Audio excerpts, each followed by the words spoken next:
इस तत्व के प्रति हमको समर्पित होना है। बाकी का आडंबर, बाकी की उपाधि अपने स्थान पर है।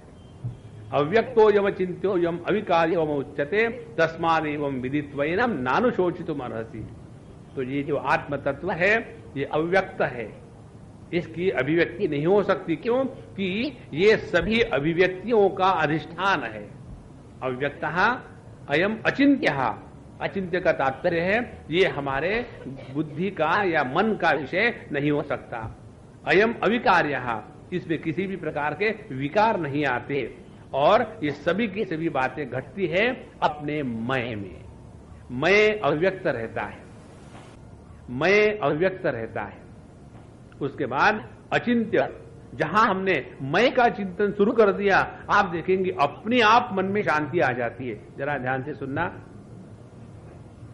इस प्रकार का जप करके देखो आप, देखो कितना फर्क हो जाता है।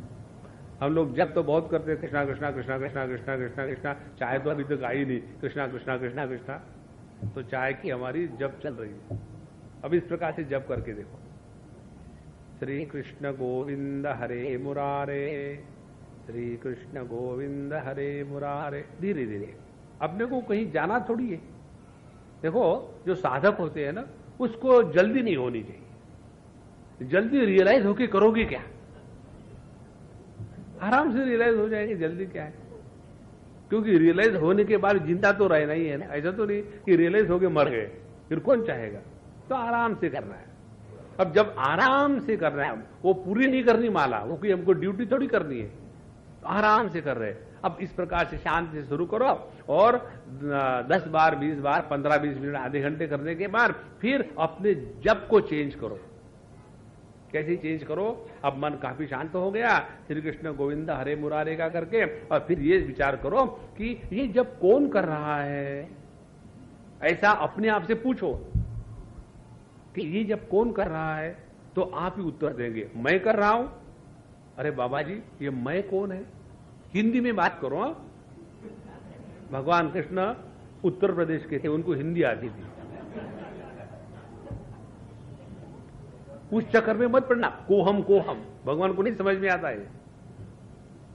तो इस प्रकार से सूक्ष्मता से, आत्मीयता से अपना चिंतन शुरू हो जाए कि ये जो कहने वाला है श्री कृष्ण गोविंद हरे मुरारे, ये कौन कह रहा है? क्या ये मुख कह रहा है कि होठ कह रहे हैं कि जिह्वा कह रही है कि मन कह रहा है? कौन कह रहा है इसको?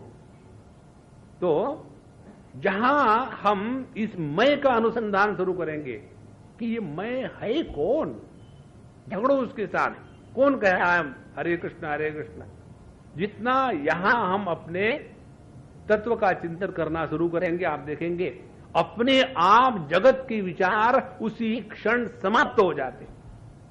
करके देखो, अभी मत करना, अभी सुनना। तो मैं बोलता रहूंगा, कौन सुन रहा है, कौन सुन रहा है, मैं नहीं सुन रहा। हरे कृष्णा। तो अयम अचिंत्य, तो अचिंत्य का तात्पर्य हो गया कि जहां किसी भी प्रकार के विचारों की, वृत्तियों की आवश्यकता ही नहीं है। वृत्तियों की आवश्यकता पड़ती है जब हम किसी तत्व को अपने से भिन्न रूप में जानना चाहते हैं। जैसे हमको ये पुस्तक जानना है, तो पुस्तक हम जानेंगे ये पुस्तक है, इसको मैं जानता हूं कि मैं पुस्तक नहीं हूं। ये हो गया वृत्ति का व्यापार। और जब मैं अपने आप को जानता हूं, तो अपने आप को मैं कैसे जानता हूं? जैसे पुस्तक को कैसे जानता हूं कि इसका आकार है, इसका रूप है, इसका रंग है, इसका गंध है, इसका स्पर्श है, इसका कोई ना कोई रस है, चाट के देखो। तो जगत के वस्तुओं का ज्ञान हमको इन प्रकार के इंद्रियों के माध्यम से होता है, या भावनाओं का ज्ञान हमको अनेक अच्छे बुरी भावनाओं के द्वारा होता है। लेकिन मैं हूं, इस ज्ञान में किसी भी वृत्ति का व्यापार संभव नहीं है। क्योंकि मैं हूं, मेरा शब्द क्या है, स्पर्श क्या है, रूप क्या है, गंध क्या है, ये सभी के सभी वृत्तियां अपने आप शिथिल हो जाती है, समाप्त हो जाती है। इसीलिए भगवान ने शब्द का प्रयोग किया है, अयम अविकार्यः उच्यते तस्मात्, इसलिए एवं विदित्वा, विदित्वा माने इस प्रकार से जान करके। जो वस्तु ज्ञान मात्र से प्राप्त होती है उसकी अनुपलब्धि काल्पनिक होती है। जो वस्तु ज्ञान मात्र से प्राप्त होती है वो नित्य उपलब्ध होती है, केवल उपलब्ध नहीं है ये भ्रांति रहती है। इसीलिए तस्माद एवं विदित्वैनम नानुशोचितुम अर्हसि, इसीलिए तुमको किसी भी प्रकार से दुखी होने का अधिकार नहीं है। देखो भगवान को कितनी परेशानी होती होगी कि मेरा भगत कहलाता है, रोते जाता है। कोई कहे कि मैं राजा की रानी हूं और पेट भरने के लिए भीख मांग रही हूं, तो वो तो राजा का सरल सरल अपमान है, या तो मैं राजा की रानी हूं माने उसके भिखारी पति का नाम राजा होगा, दूसरा कुछ हो नहीं सकता। उसी प्रकार से यदि हम ये कल्पना करें कि हम भगवान के भगत है, तो भगवान के भगत होने के बाद दुखी होने का हमको अधिकार नहीं। दूसरी बात, यदि हम वेदांत के श्रवण करने वाले हैं तो वेदांत का श्रवण करने के बाद दुखी होने का अधिकार हमने खो दिया है। यहां तो आपने वेदांत का श्रवण नहीं करना चाहिए था। आप गलती करी है तो उस गलती का भुगतो। क्या भुगतो? दुखी मत हो।